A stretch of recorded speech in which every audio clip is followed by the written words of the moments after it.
You noticed it earlier this week. For a second, you saw what you were carrying. You felt it, not as an idea, as something real. And then something happened, a conversation, a situation, a moment you didn't plan for, and you were right back in it. Not slowly, not consciously, just back. The same reaction, the same tension, the same way of holding everything together. And it didn't feel like a choice. It felt like you. You didn't stop and think, I'm going back into the pattern. You were already in it before you even realized it. And later, when things slowed down again, you felt it, that weight. And part of you thought, why is this still here? You saw it, you felt it. So why didn't anything change? That's the part that doesn't make sense at first. Because it feels like if I see it, it should be gone.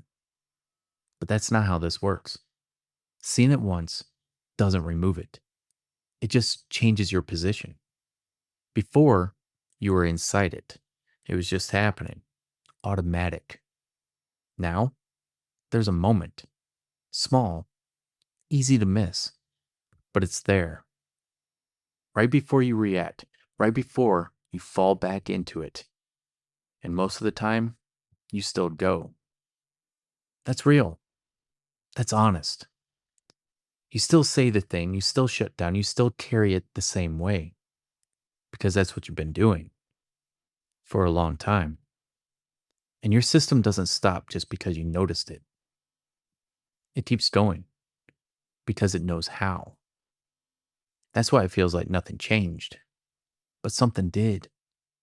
That moment, right before you went back into it, you felt something, even if it was quick, even if you didn't stay there. There was a shift.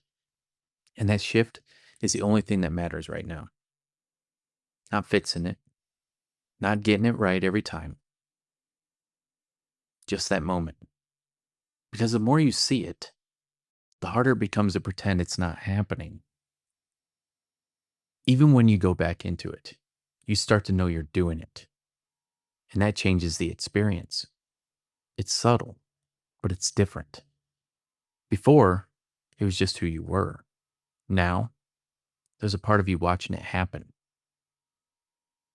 Not stopping it yet, but not completely lost in it either. And that's where this starts to shift. Not when it disappears, not when you finally fix it, when you start seeing it while it's happening. Because what you've been carrying isn't just what happened, it's the way you've been holding it, the way you tighten around it, the way you react from it, the way you move through everything else with it still there.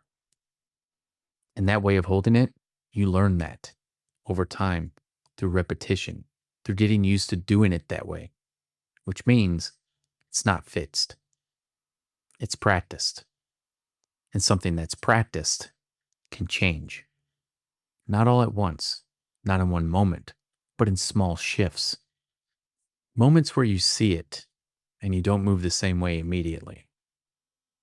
Even if it's just a second, even if you still end up going back into it, that second matters because that second didn't exist before. And the more that second shows up, the more space you have. And the more space you have, the less automatic it becomes. And the less automatic it becomes, the more it starts to change. Not perfectly, not cleanly, but differently. So the next time it happens, and it will, you don't need to stop it. You don't need to fix it. Just see it, even if it's late, even if it's after. Because every time you notice it, you're not carrying it the exact same way. And eventually, the difference becomes something real.